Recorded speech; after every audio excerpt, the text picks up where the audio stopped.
What's going on, guys? So, this gentleman left a comment, right? And when I spoke to him, he tells me, when I asked him what his training is with the weapons, oh, competent. I'm competent. Obviously not, because you clearly don't understand how the weapon functions. Remember, I've made like 50 videos about the same thing, the Nunchaku. You do not have to swing it to use it to strike.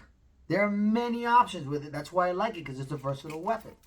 Many options. We really need to stop the narrative of this is better than that. This weapon is better than that. BJJ is better than kickboxing. Kickboxing is better than Taekwondo. Taekwondo is better than Aikido. It's all good. All of it.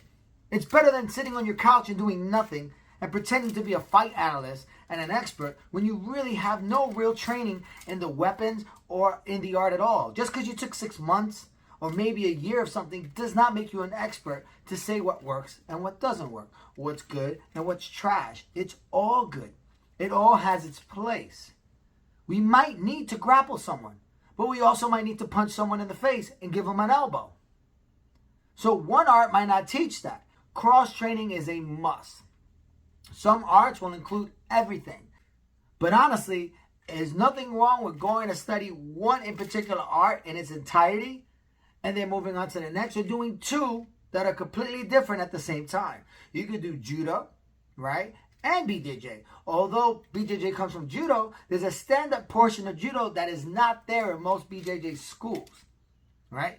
Unless you're training with a very old school Gracie Jiu-Jitsu school, you might not get the same, the Katagaruma, the Ippon Seonage, the Ogoshi. You're not going to get it in some places. Right away, the floor. Everything's going to be shoot, floor. So you're not going to get that same kind of throw, in-depth technique. If you want to know how to strike, go to a school that'll do that. But also know that you may need to grapple someone one day. We have to understand all sides of the coin. To diminish something else, to boost another art, makes no sense. As someone who's cross-trained his entire life, I can tell you it's necessary. Back to the weapon at hand. People keep saying, oh, the swing. You don't have to swing it to strike. I hold it together. Oh my God, I'm striking with the weapon and it's not swinging. Oh my God, I just hit somebody with it. Oh my God, how am I doing this? Because Nunchaku is still two sticks that are held together by a kusari or a hime, a rope or a chain. It doesn't change what the weapon is. It's still a stick.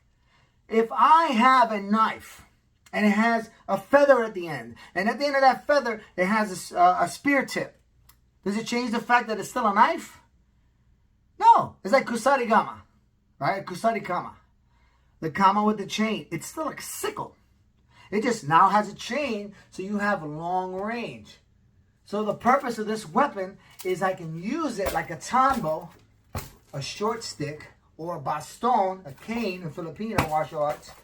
Hit, trap, lock an arm, disarm. But if I need, wham! I can come back and hit somebody with it. So now I have the ability to create long range and short range movement. Understand? So I have the long range movement with the chain. But now I'm hitting them with a stick. But I also have the short range of a baston or a tambo. Get it? So people say they're competent in the training, but if you can't see it for what it is, your instructor didn't do right by you. Have a good one.